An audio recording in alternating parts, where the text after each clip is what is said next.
Saudara, HUT ke-14 Kompas TV mengambil tema Harmonisia. Sejumlah persiapan sudah mulai dilakukan jelang malam puncak HUT Kompas TV. Menjelang puncak HUT ke-14 Kompas TV, tim Kompas TV menggelar syukuran sederhana. Kompas TV berharap di usia ke-14 tahun ini tetap menjadi sumber informasi yang independen dan juga terpercaya.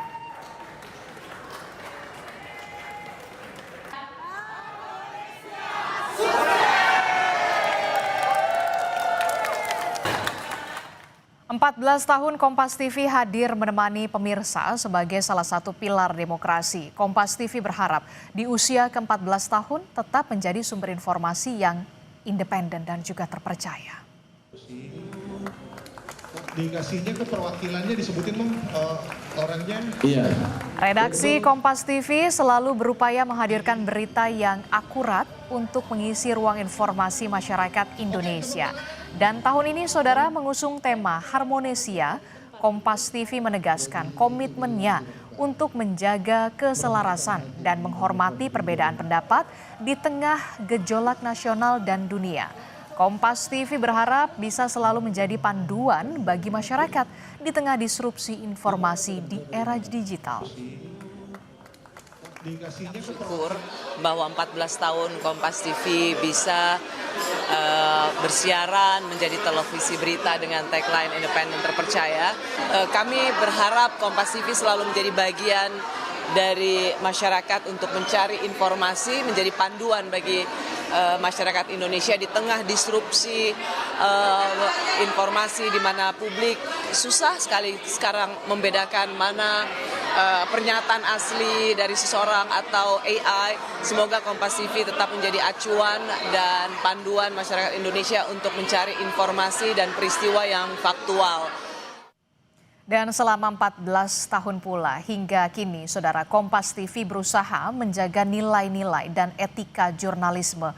Pemimpin redaksi Kompas TV, Yogi Arif Nugraha mengatakan 14 tahun Kompas TV penuh tantangan, namun tetap menjaga konsistensi demi Indonesia. Nilai yang harus dijaga sejak Kompas TV berjalan 14 tahun, pertama soal kejujuran. Dan yang kedua adalah soal kesetiaan kepada kebenaran. Yang berikutnya adalah penghormatan kepada kemampuan dan profesionalitas. Kenapa itu penting? Karena dalam perjalanan Kompas TV sebagai televisi, sebagai lembaga penyiaran dan sejak tahun 2015 sebagai televisi berita, produk yang paling utama adalah menyampaikan informasi. Di situ memerlukan syarat besar. Syaratnya adalah satu soal kompetensi, yang kedua adalah soal ketaatan kepada etik. Tantangan selalu ada ya, artinya terberat dalam perjalanan 14 tahun adalah konsistensi. Bagaimana kita semua bisa menjaga konsistensi bahwa tujuan utama berdirinya Kompas TV itu adalah untuk menjadi bagian dari komponen bangsa memperbaiki Indonesia. Saudara, 14 tahun sudah Kompas TV hadir untuk Anda mengabarkan informasi faktual yang sebenarnya langsung dari lokasi. Kompas TV juga berkomitmen jujur menjaga independensi dan kepercayaan masyarakat. Salah satunya seperti saat aksi unjuk rasa yang ramai beberapa waktu lalu. Jurnalis Kompas TV melaporkan informasi aktual dan kami hadirkan cerita mereka untuk Anda. Saudara, saya akan datangi secara langsung Makobrimob di kawasan Kuitang, Jakarta Pusat untuk melihat situasi apa yang sesungguhnya terjadi dan apa yang sesungguhnya ingin disuarakan. Bisa disaksikan, saudara.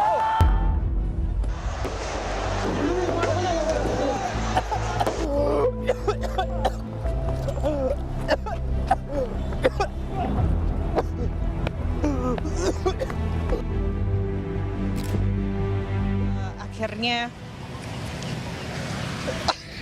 kami juga agak kesulitan di sini, ini di depan gedung DPRD Provinsi Jawa Barat. Di sini masih terlihat pihak kepolisian yang melakukan bersih-bersih dan memang karena barusan di lokasi kami melaporkan ini adalah tempat di mana gas air mata ditembakkan sehingga ini membuat saya cukup kesulitan begitu ya dalam melakukan reportase dan juga berbicara di sini karena aroma pedas dari gas air mata ini masih cukup pekat. Ini sampai membuat saya cukup kesulitan begitu ya, dan mata juga cukup perih.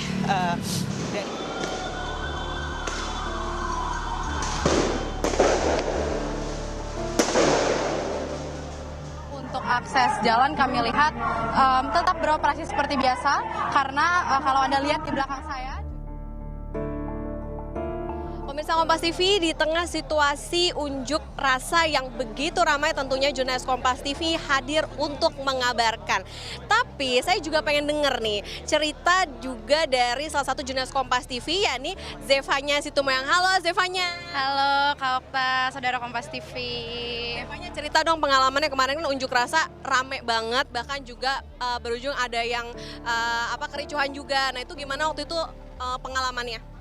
Pengalaman pertama yang cukup menegangkan pastinya, karena pertama kali saya ngeliput demo juga di tahun ini, dan tentu senang juga ngeliat bagaimana masyarakat itu sangat semangat ya, dari mahasiswa, dari berbagai instansi itu sama-sama mau menyuarakan apa yang menjadi keresahan mereka untuk pemerintah. Tentu hal yang panjang, tugas yang panjang, kadang kita shift dari pagi pulang nggak bisa malam, tapi capek rasanya. Tapi meskipun begitu, karena semangat dari teman-teman juga sama, jadi tetap ada energi sih untuk mengabarkan kepada pemirsa yang nonton semua di rumah. Zevanya waktu itu pernah nemu kendala nggak sih selama proses meliput, terutama di tanggal 25 sampai 31 Agustus itu? Ya kebetulan aku mulai ngeliput dari tanggal 25-nya banget. Dan di situ memang kericuhan pertama kali terjadi kan. Itu masih siang hari, tapi udah ricuh suasananya. Tembakan gas air mata juga ada. Itu sih paling kendala yang dirasain adalah ketika ada gas air mata, kita pasti kocar-kacir ke sana sini, kepisah sama campers. Itu momen panik juga, karena kita nggak tahu tim kita di mana, kita nggak tahu kondisinya gimana. Belum lagi dari kantor kita harus live, harus mengabarkan kepada yang nonton di rumah seperti apa. Tapi di satu sisi juga kondisi lagi deg-degan, tegang. Menghirup gas air mata juga agak sesek gitu ya. Tapi ya mau nggak mau kita tetap harus punya energi untuk bisa kasih informasi yang tepat dan aktual, terpercaya juga tentunya. Polisi melepaskan tembakan gas air mata, saudara.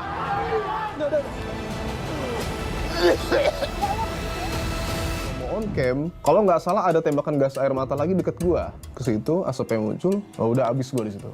Abis dalam arti gua nggak bisa ngomong-ngomong, mungkin ketarik ya, udah nyangkut kali ya, udah nyangkut di tenggorokan sama hidung gua. Ya udah, kalau gas air mata itu kan kalau misalnya belum masih ketahan di mata, hidung sama tenggorokan mungkin masih bisa diantisipasi, tapi kalau udah nyangkut aja udah. Kalau boleh dijelasin tuh, itu momentum gua inget mati lagi, serius. Karena apa? Karena ketika gua dibantu evakuasi sama Mbak Veron dan Arif, itu tuh gue nggak bisa nafas sekali. Gue tuh nggak bisa nafas sama sekali. Ya bayangin aja, orang nggak bisa nafas sama sekali, dipaksa ya dalam tanda kutip untuk lari. Di situ tuh gue mikir, ini nih penyebab dari begitu banyak korban jiwa yang lahir karena tembakan gas air mata. Gue nggak tahu saat itu tuh gas air matanya beda banget sama yang di Pati. Kapolri untuk menginvestigasi secara mendalam begitu ya. Live aku rada jadi kayak konsentrasi aku terbagi antara meler sama materi live report, karena itu bener-bener meler yang belum pernah aku alami sebelumnya. Bener-bener aduh, melernya tuh parah ya. Biasa tuh saat ada satu peristiwa besar, kita tuh betul-betul ada di depan peristiwa itu untuk melaporkan. Kita betul-betul tahu apa sih sebetulnya yang lagi terjadi gitu loh. Kami akan tunjukkan, yang ini adalah gambar terkini aksi demonstrasi di depan gedung DPRD Provinsi Jawa Barat. Dan itu sekaligus menunjukkan di layar bagaimana sebetulnya kondisi di lapangan saat itu.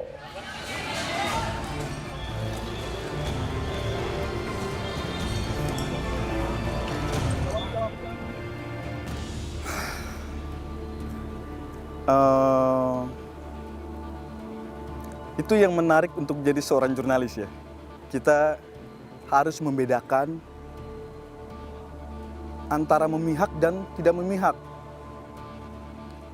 Tapi beruntungnya Kompas TV itu sangat ingin mendapatkan gambar terbaik, tapi itu sebetulnya prioritas utama kita untuk layar. Tapi prioritas yang lebih utama lagi daripada prioritas utama kita adalah keselamatan. Jadi saat kemudian sudah mulai ricuh-ricuh yang udah mulai ada lempar-lempar segala macam, kita ambil gambar dulu nih, kalau masih aman, abis itu menjauh.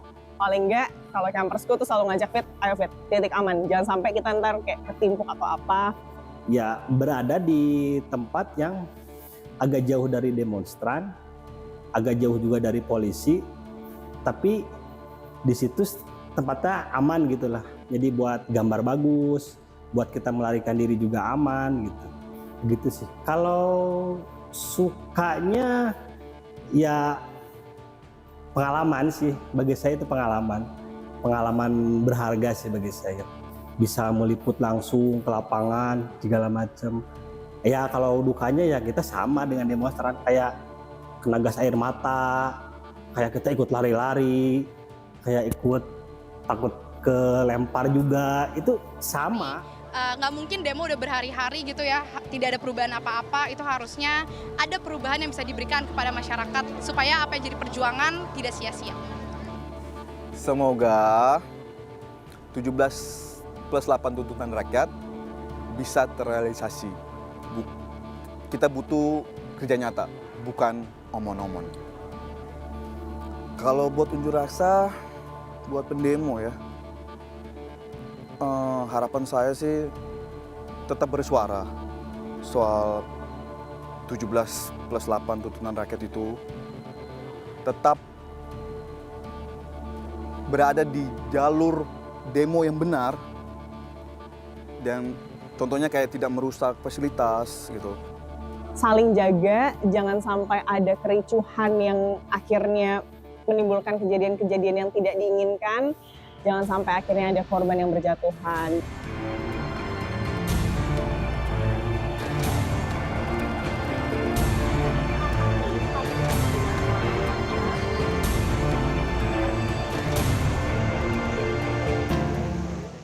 Dan tinggal beberapa